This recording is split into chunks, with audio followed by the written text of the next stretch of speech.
Recently, there's been a lot of controversy over AOC referring to the detention of migrants at the border as concentration camps. Now, we've already dissected this story and provided evidence for why what she says is correct. But apparently Chuck Todd doesn't really buy the argument. Take a look at what he recently said. If you want to criticize the shameful treatment of people at our southern border, fine. You'll have plenty of company, but be careful comparing them to Nazi concentration camps, because they're not at all comparable in the slightest. But here's where it's upsetting as her comment. Some Democrats have been reluctant to condemn her remarks.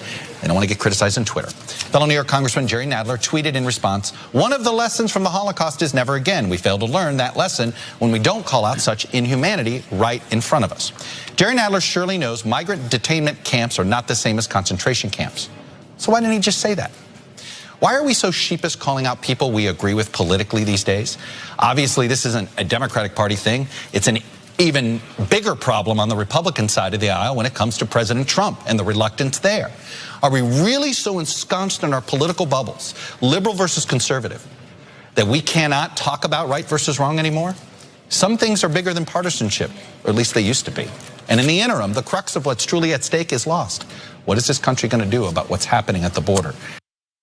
Hey, Chuck Todd, take a good hard look at what your country is doing at the border. I wish he was as outraged about the concentration camps at the border as he is about AOC's comments, right? So I'm gonna, again, go ahead and break it down for people who don't understand why they can be considered concentration camps. But first, let me just note, he totally misrepresented what AOC said. She did not compare them to Nazi concentration camps. She did not do that. In fact, she also called him out, saying, well, Chuck Todd, the fact that you slipped in Nazi when I never said that is pretty unfortunate. Almost as unfortunate as the fact that you spent this whole time without discussing DHS freezers, dog pounds, missing children, and human rights abuses that uphold use of this term.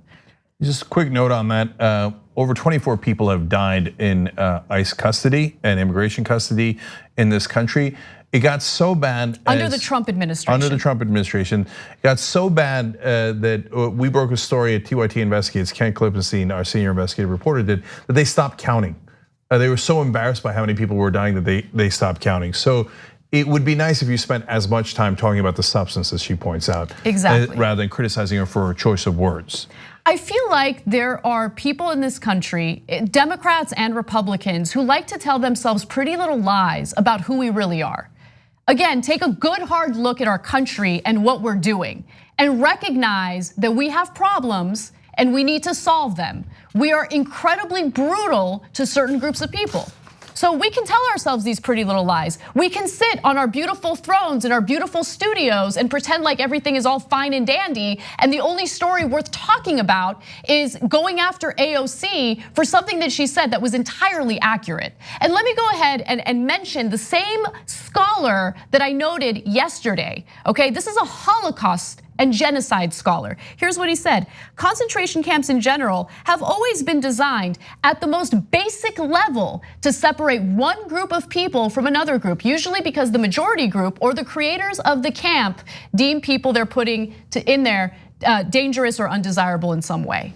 And finally, sheepish. Well, when we criticize other Democrats like Joe Biden, Buttigieg, and the corporate Democrats and Nancy Pelosi, it's usually the media who yell at us and say, unity and how dare you. It's interesting who you want to criticize and who you find unacceptable to criticize. Thanks for watching this free clip of the Young Turks. Don't forget to become a TYT member today. For more exclusive content, join now at tyt.com/join.